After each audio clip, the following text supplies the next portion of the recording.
नमस्कार, news for nation देख रहे हैं आप। मैं हूं आपके साथ रश्मि। राजस्व एवं भूमि सुधार विभाग में बड़ी गड़बड़ी की बात सामने आई।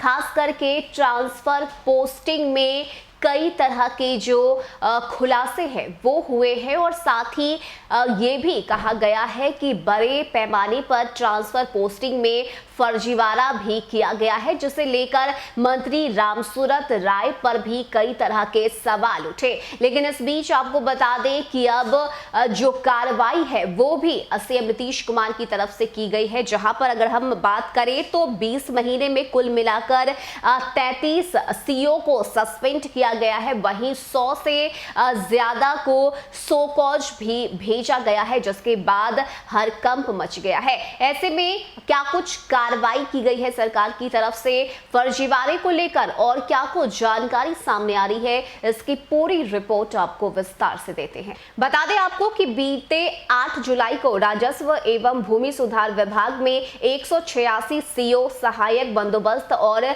चकबंदी अधिकारियों के ट्रांसफर रद्द होने से अपनी ही सरकार से खफा चल रहे मंत्री रामसूरत राय ने उस प्रकरण के बाद पहली बार प्रेस कॉन्फ्रेंस करते हुए कहा कि कौन कहता है हम नाराज है। मुख्यमंत्री के निर्देश के बाद अंचल अधिकारियों के तबादले के लिए पुनः जो समीक्षा है वो की गई है और 3 साल से एक ही जगह जमे सीओ कब हटाए जाएंगे, ये पूछने पर मंत्री रामसूरत राय ने कहा कि कब तक उनके तबादले हो जाएंगे। इस बारे में तबादले में विधायकों की अनुशंसाएं मानी जाएंगी या नहीं, मंत्री ने छूटते कहा कि पैरवी एक प्रक्रिया है और राजनीति में पैरवी सुनी जाती है। उन्होंने अंचल कार्यालय में गड़बड़ी के संदर्भ में कहा कि उनके कार्यालय में पिछले 20 महीनों में 33 अंचल अधिकारी निलंबित किए जा चुके हैं। 100 से अधिक सीओ से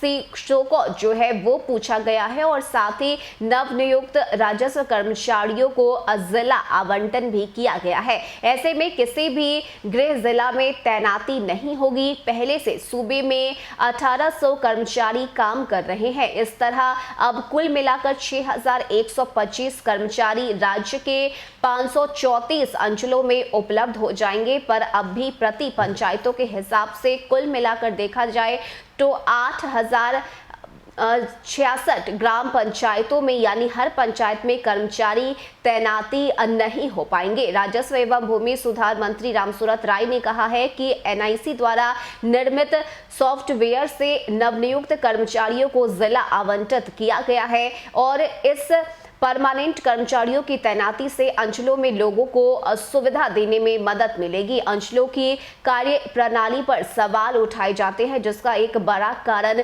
कर्मियों की कमी है। अभी अंचलों में ऑनलाइन सेवा देने के लिए मात्र एक डेटा एंट्री ऑपरेटर ही काम कर रहा है। इसके साथ ही मंत्री रामसूरत राय ने कहा है कि पिछले 4 महीनों में 270 अंचलों में 1799 प्लॉट अतिक्रमण मुक्त किए गए हैं। इसमें गैर मजरूआ आम जमीन में 1147, साथ ही गैर मजरूआ खास जमीन में 286, सरकारी जमीन में 198, साथ ही केसरी हिंद जमीन में 10, खास महल जमीन में 3 और 155 मामले अन्य प्रकार के जमीन से संबंधित है। इसके साथ ही मंत्री रामसूरत राय की तरफ से यह भी बताया गया है कि 264 अंचलों से अतिक्रमण मुक्त जमीन की रिपोर्ट अब तक सामने नहीं आई है। उन अंचल अधिकारियों को रिपोर्ट देने के लिए 15 दिनों का अल्टीमेटम भी दे दिया गया है। यानी कि जहां एक तरफ मंत्री रामसूरत राय को लेकर यह कहा जा रहा था कि जिस तरह से सीएम नीतीश कुमार ने ट्रांसफर पोस्टिंग को रद्द कर दिया है,